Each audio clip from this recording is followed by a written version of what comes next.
വാർത്തയിലേക്ക്. ഷോപ്സ് തൊഴിലാളികളുടെ collectorate march വിജയിപ്പിക്കാൻ ജില്ലാ പ്രവർത്തക കൺവെൻഷൻ തീരുമാനിച്ചു.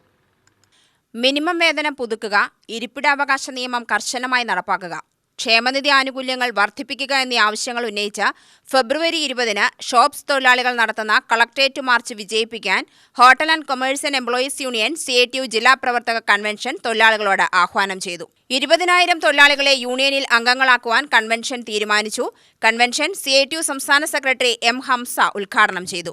Hotel and commerce employees union എന്ന പാലക്കാട് ജില്ലയിലെ യൂണിയൻ്റെ പേര് പറയുമ്പോൾ ഇതിനു വേണ്ടിയിട്ടുള്ള നിയമനിർമ്മാണങ്ങൾ കേരള നിയമസഭ പാസ്സാക്കിയിട്ടുണ്ട്. ക്ഷേമനിധി നിയമമുണ്ട്.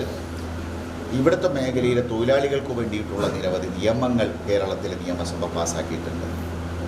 ആ കേരളത്തിലെ നിയമസഭ പാസ്സാക്കിയിട്ടുള്ള നിയമങ്ങളുടെ ആനുകൂല്യങ്ങൾ കിട്ടാത്തവരാണ് ഈ മേഖലയിൽ പ്രവർത്തിക്കുന്ന ഷോപ്സ് മേഖലയിൽ പ്രവർത്തിക്കുന്ന തൊഴിലാളികൾ.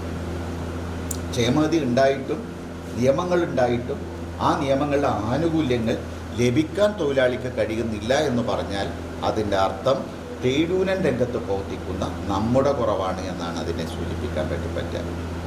ആ കുറവ് പരിഹരിക്കാൻ വേണ്ടിയിട്ടുള്ള ഇടപെടൽ നമ്മളാകെ നടത്തണം. ജില്ലാ വൈസ് പ്രസിഡന്റ് K. രാജേഷ് അധ്യക്ഷനായി. ജില്ലാ സെക്രട്ടറി PG. രാംദാസ്, സംസ്ഥാന കമ്മിറ്റി അംഗങ്ങളായ രവി ചെറുതറ, മീനാചന്ദ്രൻ എന്നിവർ പ്രസംഗിച്ചു. Palakkad area secretary KG. Aneesh സ്വാഗതവും ജില്ലാ ജോയിന്റ് സെക്രട്ടറി C. കൃഷ്ണകുമാർ നന്ദിയും പറഞ്ഞു.